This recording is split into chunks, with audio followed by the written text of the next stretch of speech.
Hey everyone, I hope everybody is fine, and our today's lecture is really very exciting because the topic is genetics. Uh, this topic is basically, you can say, we are going to introduce you to genetics. Uh, some students, especially those who are tilted to mathematics, physics, they are a little bit confused with the in-depth knowledge and even the introduction to genetics. So please feel relaxed. We are going to start. What is Mendelian genetics? How the Mendelian genetics basically started, and what are the secrets regarding this? So let's start with Gregor Mendel. So it's really amazing that even before the discovery of the microscope was not discovered, but in the end 16th century, Gregor Mendel, he was an Austrian monk. So other than the duties of his, in the church, he had a big, basically, courtyard, or you can say, other than the courtyard, field in the in that basically religious place. So he, he took the advantage of that. And one more thing here, I want to mention about Gregor Mendel. He had a double degree. He was BS with biology, and he also took mathematics as a major subject as well. So he must be amazed that what sort of person was that? At the same time, he was interested in biology and he was having the mathematics as well. So anyway, so we will discuss his further basically implementation of the mathematics in that genetics later on. So let's move further. So it is said that when Mendel was interested in genetics, especially you can say at that time, his competitors, they were selecting certain trees, they were selecting some big animals, and they were working on different other varieties of the plants. But at that time, as I mentioned in the beginning, that Mendel had a field in his residence, a very small field, okay, where he got the idea that why not I should grow some crop, and that crop must be very short tenured. So he basically selected pea plant. Okay, and one more thing, his mathematics interest. So and that's why it is said that mathematics is the mother of sciences, right? But to me, I was very weak in the mathematics right from my childhood. Anyway, so Mendel selected pea plants. Number one. Why? Because when he looked at the different varieties of the pea fruit pods, so he found that some seeds are wrinkled and some are smooth. Okay, now he got the variety. Number two, pea leaf. Pea, you can say pea, basically size, pea pod size. Okay, the size was longer, shorter, again another variety. Number two, pea plant's length. That is another factor. So it means he had in his head that I have to select some plant where there is a variety, and then the crop turns just within 3 months. Within 3 months, you get a new crop. And then he was successful in basically getting the successive crops. Of course, definitely he must be having assistants as well. Of course, he was at a very, very good position. But I will tell you something later. That even he was in a very respected position, but his thesis, or you can say his theory, was altogether rejected by the Austrian authorities, or you can say the German authorities. So, and later in the 19th century, when one of the French, basically youngster, he was trying to do some research on the genetics, the modern genetics.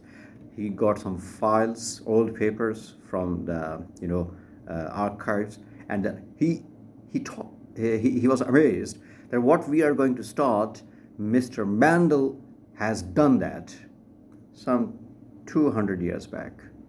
So this is a situation that he was born genius, and that's why he was a genius, because he took mathematics and biology all together. No one tries even in the modern world. So, but he tried at that time. Anyway, so let's start with that.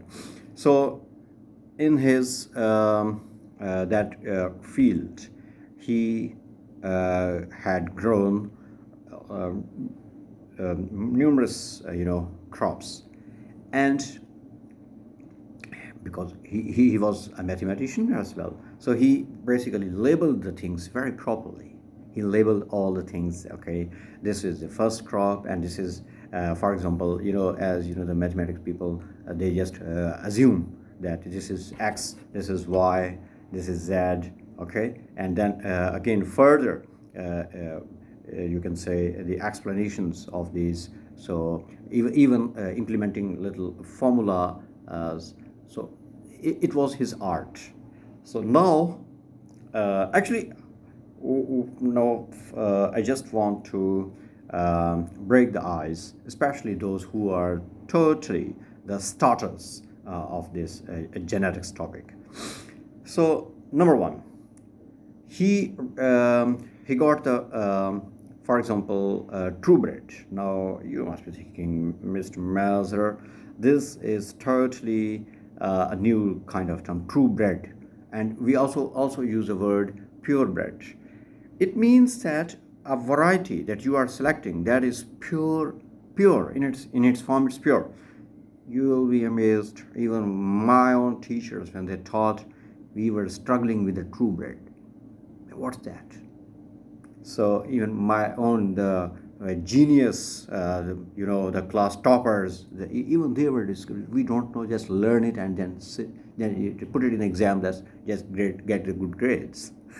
So, but I used to think, what is true bred? What is pure bred? So, anyway, with the passage of time, all the things came clear. A pure breeding. Now it is very common. Everybody knows, because pets are very common in every home, right? So pure breeding is that which, when it will reproduce, it will show all the features of the pure breed. For example, I make it more simple. A Russian family living in Russia, okay? So if they are having kids, all the kids will be white. You can't expect that, okay, one will be yellow, one will be mixed race.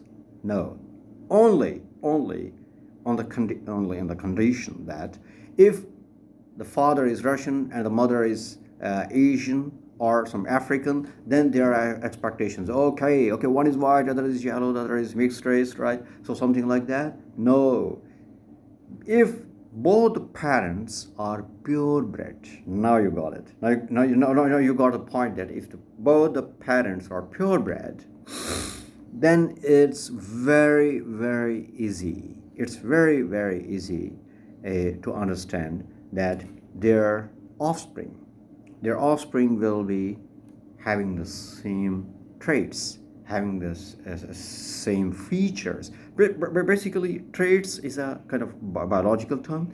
Don't be confused with that. The moment we will move further, you will be using this term, and you will be playing with it when we will be doing some questions, some quizzes. So you will be enjoying that basically topic. All right, I'm pretty sure you would have gone through this, that how Mendel basically selected that. Okay, next. Now I'm going to just finish this with his first offspring.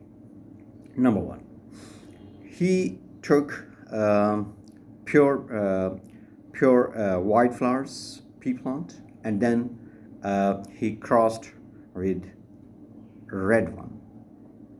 Okay, all the flowers were white.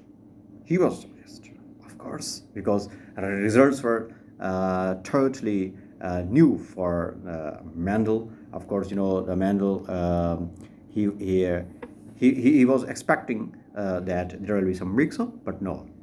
Then he crossed again, very carefully he crossed again, and then the ratio was 1:3 ratio. Then again, 3 were white and one was red flower. So here he got that, okay, what happened actually? Basically, the flowers, the color, no, one more thing. The color comes from the genes. And you will be amazed, at that time, the word gene was not there. The word gene was not there. People basically were aware of the one thing, that you are of this color, you are of this red because your blood is this. They were thinking that something in the blood, and you know, there is nothing related with the blood. So anyway, it was Mendel. He used the term basically factors.